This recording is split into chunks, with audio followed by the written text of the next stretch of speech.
ในตอนเช้าของวันที่23เมษายน2025อยู่ที่หอประชุมกลุ่มเศรษฐกิจเมืองปากกดิ่งแขวงบุรีคำไซสหพันธ์แม่หญิงเมืองได้จัดกองประชุมทางบุคลากรคัดเลือกเป็นคณะบริหารงานสหพันธ์แม่หญิงแขวงบุรีคำไซสมัยที่8เป็นรอบทำอิฐภายใต้การเป็นประธานของท่านนางเพียงใจ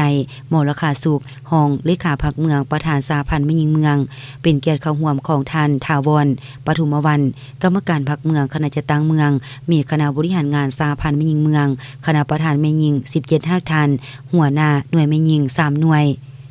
หัวหน้าหน่วยแม่หญิง30หน่วยภายในเมืองและคณะสหพันธ์แม่หญิงบ้านอ้อมข้างเมืองเข้าร่วมทาบทาม77ท่าน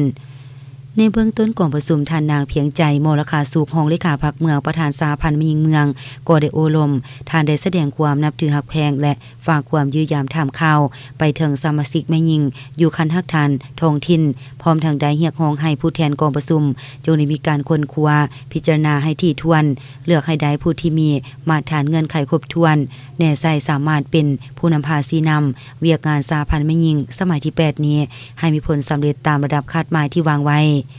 ในโอกาสเดียวกันนี้ท่านถาวรปทุมวรรณกรรมการพรรคเมืองคณะจัดตั้งเมืองก็ได้ขึ้นผ่านมาตรฐานเงื่อนไขของผู้สมัครเข้าเป็นประธานรองประธานและคณะบริหารงานสหพันธ์แม่หญิงแขวงพร้อมทางได้ผ่านรายชื่อเป้าหมายบุคลากรเข้าสมัคร56ท่าน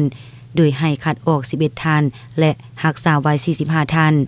หลังจากนั้นก็ได้มีการป้อนบัตรทาบทามบุคลากรคัดเลือกเป็นคณะบริหารงานสหพันธ์แม่หญิงแขวงบุรีคำไซสมัยที่8เป็นฮอดทำอิฐอยู่เมืองปากกดิ่งสำเร็จลงตามระเบียบหลักการ